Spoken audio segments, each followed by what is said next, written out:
Adam Lazarus. How you doing? Hey, good morning. Thanks for joining me. The book is Hail to the Redskins. It's available now. It's available tomorrow, right, on Amazon, Barnes & Noble, all that? Yeah. So you can pre-order it now. I was looking at your Twitter feed this morning. It looks like you're already topping some charts before the books even come out. Yeah, it's gotten some good pub on Amazon. It's among those. This is the time of year when all the football books come out. So nice to be mentioned among some of those big titles. I've read a lot of football books. I've read a lot of sports books, and this one's a great one. And I say that even as someone who grew up in a New York Giants household. Mm-hmm. So it's such an interesting kind of team. We're talking about the 80s and early 90s Washington Redskins, just a team of huge personalities. This is kind of like rebel pirate ship patchwork of so many different people that probably never would have expected to succeed together. Is that kind of a good summary of the team? Yeah, it was a motley crew of crazy characters. I think if this book were ever, or this story were ever to be made into a Hollywood movie, you'd have the interesting figures and a lot of great little stories and great drama.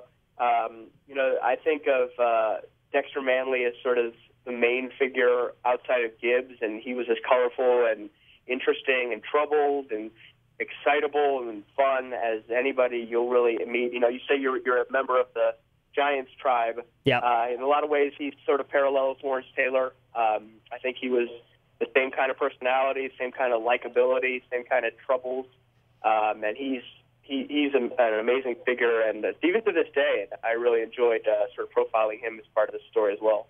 Now, and it's funny that you say that, because at the very end of the book, when you're kind of getting everything caught up as to what's going on today or in recent years, it's actually paralleled at that point when Joe Gibbs goes to do what he can to help him, and that's the parallel that he draws himself. Like it's like a relationship between Parcells and LT.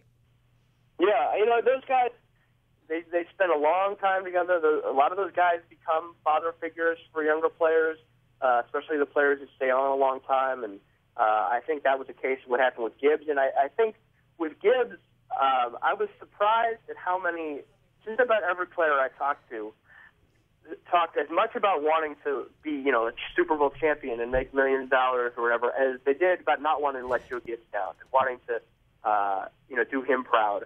And I think that's probably the ultimate compliment a coach can receive, more than just the Super Bowl titles or a spot in the Hall of Fame, is that their players really respected and in a way loved them and thought of them so highly.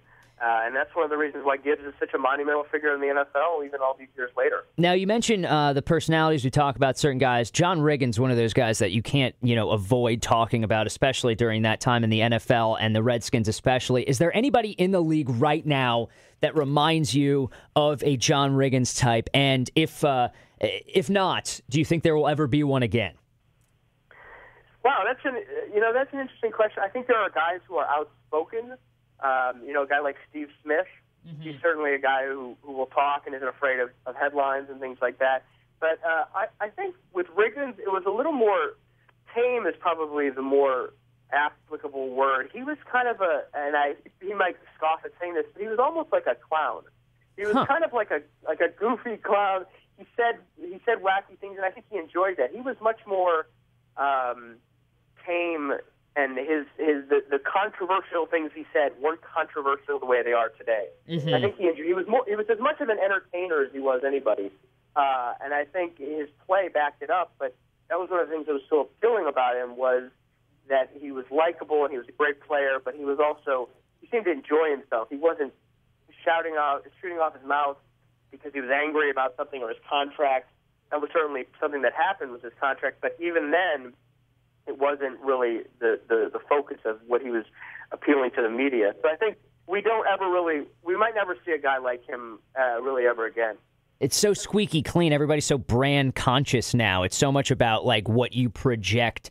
And kind of, Chris Rock has the old bit about when you meet somebody new, they're meeting not you, but your representative. And that's kind of what it feels like a lot of athletes are doing now. Everything is very much in that vein. Certainly. I talked to a lot of sports writers over the years for all the books I've done, the beat writers especially.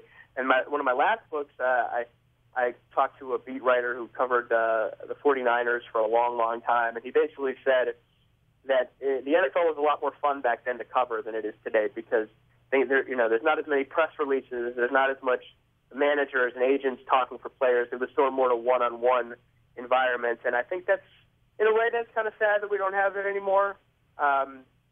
There's pros and cons to it, certainly, but Riggins may have been the last true figure like that, and it's almost what makes him sort of timeless. Yeah, you know what? And it gives them for a vantage point of, it gives them a little bit more context when something happens, when a news item or something happens with the team. You know, they can then say, well, I know based on my experience with this person's personality, what kind of suss the situation out a little bit more that way, rather than having to be kind of from the outside looking in, right? Yeah, I think you're sort of getting at is maybe fans know the play. They feel like they know players a little better. Mm-hmm. They're not as removed. You know, if they know their personality, then maybe they think that's a guy I could have met in a local bar and had a drink with, as opposed to a $10 million a year guy who's got buffers all around him. Right. Talk to his people, who talk to his people, who talk to his people, who talk to his people. So I think that was how it was back then. I think certainly money has had a major impact in that. And players back then made a lot of money, but they didn't make quite as much more money as the average person. Right. So I think that's a factor in it. And also, I think TV makes these guys larger than life in a lot of ways. Yeah. I think Riggins was larger than life personality-wise, but I think a lot of people, who were Redskins fans at the time probably wouldn't have been hesitant to approach Riggins or a lot of those guys. They would have thought more as their hometown, guy on their local team instead of a major national superstar. Right. So the book, like I said, Hail to the Redskins, it's available for pre-order now. It's going to be available on the 1st of September. I have just a couple of seconds left, but there's a question you have to ask you. We've been talking so much about the Redskins and how that team of that era is kind of a relic. It's something, the last era of players that you could really kind of see as this motley crew, as you said. But there's something that will hang over every single discussion about the Redskins, and we do need to touch on it. Will the name be changed? Should the name be changed? And when will the name be changed?